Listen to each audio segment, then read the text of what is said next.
Umaga kay ganda. po sa inyo. O, naku, ano pakiramdam mo? At sikat na sikat ka ngayon. Sobrang saya po. Oo. Sobrang nakakataba ng puso kasi ang dami po nagmamahal at sumusuporta sa akin talaga ngayon. Sobra. Alam mo, paano mo nagsimula yung paggaya mo ng boses ni Angel? Kasi parang halos, yun na ba yung natural pagsasalita mo? Parang, ano na eh. Ito po, si yan Angel na. Locsin po ako ngayon. Oo, pareho na eh.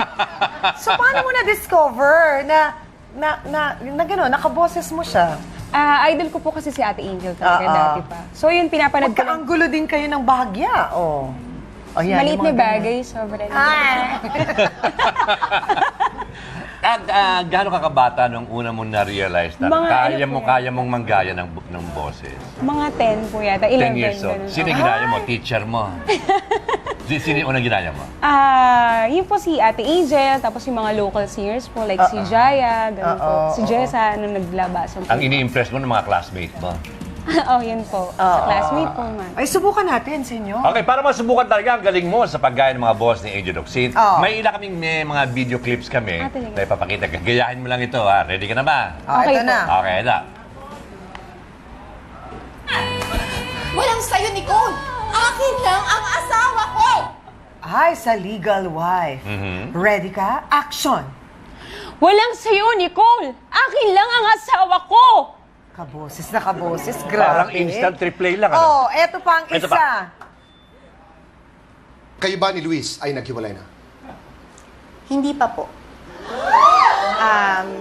May pinagdadaanan lang po kami. Pero, inaayos naman po namin. Action!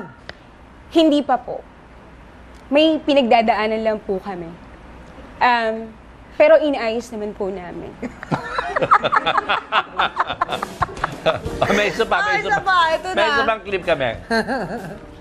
Pilipinas Got Talent naman. Alam nyo, grabe, watching you is like a slice of heaven. As in, noong una nga, parang nag-hesitate ako na parang, baka ito na naman yung usual steps, usual hagis-hagis.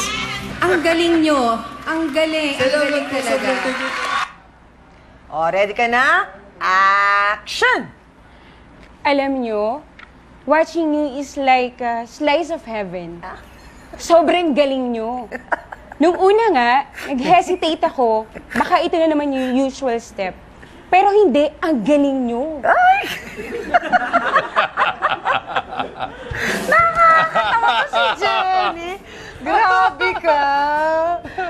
Grabe.